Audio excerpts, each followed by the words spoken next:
নেতৃত্বাধীন কেবিনেটে আন এক বৃহৎ সিদ্ধান্ত মহিলাসকলৰ বাবে গ্ৰহণ কৰিছে কিয়নো ইতিমধ্যে জনাইছো গাঁৱৰ মহিলাসকলে যি লাখপতি বাইদেউ আঁচনি বা মুখ্যমন্ত্ৰীৰ উদ্যমিতা আঁচনিৰ অধীনত প্ৰথমতে 10,000 আৰু তাৰ পাছত 25,000 টকা লাভ কৰিব কিন্তু এতিয়াৰে পৰা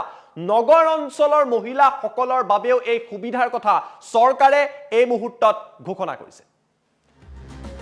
time at big breaking news জনাইছো ডাঙৰ খবৰ নগৰ অঞ্চলৰ লাখ লাখ মহিলালৈ হিমন্ত বিশ্ব শৰ্মা কেবিনেটৰ ডাঙৰ সিদ্ধান্ত আৰু মহিলাসকলৰ বাবে এই মুহূৰ্তত ভাল খবৰ লৈ আহিছে কিয়নো গাঁও অঞ্চলৰে নহয় নগৰ অঞ্চলৰ মহিলায়ো এতিয়া পাব লাখপতি বাইদেউ আঁচনি শীঘ্ৰে নগৰ অঞ্চলতো আৰম্ভ কৰা হ'ব মুখ্যমন্ত্ৰীৰ উদ্যমিতা আঁচনি আৰু 2 এদিনৰ ভিতৰতে আপোনালোকে নগৰ অঞ্চলতো পত্ৰ লাভ কৰিব মুখ্যমন্ত্ৰী উদ্যমিতা অভিযান নগৰীয়া নামেৰে ইয়াক নামাকৰণ কৰা হৈছে গাঁও অঞ্চলত যিদৰে ফৰ্ম বিতৰণ কৰা হৈছিল যিদৰে 3, 4, 5 তাৰিখে তেওঁলোকে প্ৰদান কৰিব লাগিব সেইদৰে 2 এদিনৰ ভিতৰত নগৰ অঞ্চলত চহৰ অঞ্চলত থকা মহিলাসকলৰ মাজতো এই পত্ৰ বিতৰণ কৰা হ'ব আৰু এই আঁচনি মহিলাসকলক প্ৰদান কৰা হ'ব নগৰ অঞ্চলৰ মহিলাসকলক প্ৰদান কৰা হ'ব প্ৰথম অৱস্থাত তেওঁলোকক 10,000 টকাকৈ দিয়া হ'ব আৰু ইয়াৰ পাছত নগৰ অঞ্চলৰ মহিলাসকলক 25,000 টকা দিয়া হ'ব সৰ্বমুঠ 35,000 টকা নগৰ অঞ্চলত প্ৰদান কৰা হ'ব আৰু ইয়াৰ ফলত এই মহিলাসকলে লাখপতি বাইদেউ আঁচনিৰ সুবিধা লাভ কৰিবলৈ সক্ষম হ'ব এই সকলো কথা বৰ্ণনা কৰা হৈছে যিদৰে গাঁৱত পাইছিলে ঠিক একেদৰে এতিয়া নগৰতো এই সুবিধা পাব ইয়াৰ বাবে ফৰ্ম জমা দিয়াৰ পাছতে আপোনালোকৰ একাউণ্টত 10,000 টকা সোমাই যাব ব্যৱসায় বাণিজ্য কৰিব পাৰিব একে প্ৰক্ৰিয়া হ'ব তাৰ পাছত আৰু 25,000 টকা পাব সৰ্বমুঠ 35,000 টকা পাব আৰু ইয়াৰ জৰিয়তে লাখপতি বাইদেউ পৰ্যন্ত আপোনালোকে পৰিণত হ'ব আৰু নগৰ গাঁৱত যিদৰে এই আঁচনি প্ৰৱৰ্তন হৈছে নগৰতো এতিয়াৰ পৰা সেই আঁচনি প্ৰৱৰ্তন হ'ব আমাৰ লগত মন্তব্য আছে মন্তব্য আপোনালোকক দেখুৱাই লোৱাৰ চেষ্টা কৰিছো আপোনালোকে জানে যে আমাৰ মুখ্যমন্ত্ৰীৰ মহিলা উদ্যমিতা অভিযান যেটো গ্ৰামীণ আছিল যে মুখ্যমন্ত্ৰীৰ মহিলা উদ্যমিতা অভিযানৰ জৰিয়তে আমি কিছুদিন আগত প্ৰায় 39 লাখ মহিলা আমি আবেদন পত্ৰ লৈছিলো তেখেতসকলৰ 10,000 টকাকৈ প্ৰথম বৰ্ষত আৰু তাৰ পিছত 12,500 25,000 টকা দিয়াৰ যেটো আঁচনি মুখ্যমন্ত্ৰীৰ মহিলা উদ্যমিতা অভিযান এটো গ্ৰামীণ অঞ্চলত আছিল আজি অসম কেবিনেটে চহৰীয়া অঞ্চলৰ কাৰণে সেই একেই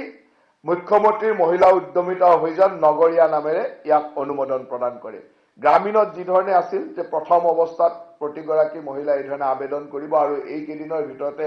আবেদন পত্ৰ দিয়া হ'ব আবেদন পত্ৰ জমা লোৱা হ'ব আৰু গ্ৰামীণত যেনেকৈ প্ৰতিগৰাকী মহিলাক প্ৰথমে নিজৰ ব্যৱসায় উন্নতিকৰণৰ কাৰণে নিজকে এজন নিজৰ আত্মসংস্থাপন বা ব্যৱসায় যেটো লাখপতি বাইদেউৰ পৰিকল্পনাৰ আমি আগবঢ়াই দিছিলো সেই একে ধৰণে নগৰীয়া অঞ্চলৰ সেলফ হেল্প গ্ৰুপৰ প্ৰায় 3 লাখ মহিলা আছে এই 3 লাখ মহিলাকো সেই 10,000 টকাকৈ প্ৰথম কিস্তিত দিয়া আৰু তাৰ পিছত 25,000 টকা যত 12,500 টকা গ্ৰান্ট হিচাপে পাব আৰু 12,500 টকা বেংকৰ পৰা লোন হিচাপে পাব সেই একেই আঁচনি নগৰীয়া কাৰণেও আজি অসম চৰকাৰে অনুমোদন দিছে আৰু খুব কম দিনৰ ভিতৰতে এই মুখ্যমন্ত্ৰীৰ মহিলা উদ্যমিতা অভিযান নগৰীয়াৰ কাৰণে আবেদন পত্ৰ এই সেলফ হেল্প গ্ৰুপৰ মহিলাসকলৰ পৰা লোৱা হ'ব আৰু তেওঁলোকৰ পত্ৰ জমা লোৱা হ'ব সেই ধৰণে এটা নিৰ্দেশনা আমাৰ আৰবান লাইভলিহুড মিছনক বা নগৰীয়া জীৱিকা মিছন যেটো আছে তাক নিৰ্দেশনা দিয়া হৈছে আপোনালোকে জানে যে আমাৰ মুখ্যমন্ত্ৰীৰ মহিলা উদ্যমিতা অভিযান যেটো গ্ৰামীণ আছিল যে মুখ্যমন্ত্ৰীৰ মহিলা উদ্যমিতা অভিযানৰ জৰিয়তে আমি কিছুদিন আগত প্ৰায় 39 লাখ মহিলা আমি আবেদন পত্ৰ লৈছিলো তেখেতসকলৰ 10,000 টকাকৈ প্ৰথম বৰ্ষত আৰু তাৰ পিছত 12,500 25,000 টকা দিয়াৰ যেটো আঁচনি মুখ্যমন্ত্ৰীৰ মহিলা উদ্যমিতা অভিযান এটো গ্ৰামীণ অঞ্চলত আছিল আজি অসম কেবিনেটে চহৰীয়া অঞ্চলৰ কাৰণে সেই একেই মুখ্যমন্ত্ৰীৰ মহিলা উদ্যমিতা অভিযান নগৰীয়া নামেৰে ইয়াক অনুমোদন প্ৰদান কৰে গ্ৰামীণত যি ধৰণে আছিল যে প্ৰথম অৱস্থাত প্ৰতিগৰাকী মহিলা এই ধৰণে আবেদন কৰিব আৰু এই কেইদিনৰ ভিতৰতে আবেদন পত্ৰ দিয়া হ'ব আবেদন পত্ৰ জমা লোৱা হ'ব আৰু গ্ৰামীণত যেনেকৈ প্ৰতিগৰাকী মহিলাক প্ৰথমে নিজৰ ব্যৱসায় উন্নতিকৰণৰ কাৰণে নিজকে এজন নিজৰ আত্মসংস্থাপন বা ব্যৱসায় যিটো লাখপতি বাইদেউৰ পৰিকল্পনাৰ আমি আগবঢ়াই দিছিলোঁ, সেই একেধৰণে নগৰীয়া অঞ্চলৰ চেল্ফ হেল্প গ্ৰুপৰ প্ৰায় 3 লাখ মহিলা আছে। এই 3 লাখ মহিলাকো সেই 10,000 টকাকৈ প্ৰথম কিস্তিত দিয়া আৰু তাৰ পিছত 25,000 টকা, য'ত 12,500 টকা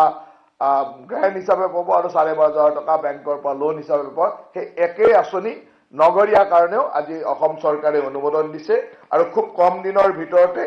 এই মুখ্যমন্ত্ৰীৰ মহিলা উদ্যমিতা অভিযান নগৰীয়াৰ কাৰণে আবেদন পত্ৰ এই চেল্ফ হেল্প গ্ৰুপৰ মহিলাসকলৰ পৰা লোৱা হ'ব আৰু তেওঁলোকৰ পত্ৰ জমাও লোৱা হ'ব। সেই ধৰণে এটা নিৰ্দেশনা আমাৰ আৰবান লাইভলিহুড মিছনক বা নগৰীয়া জীৱিকা মিছন যিটো আছে তাক নিৰ্দেশনা দিয়া হৈছে।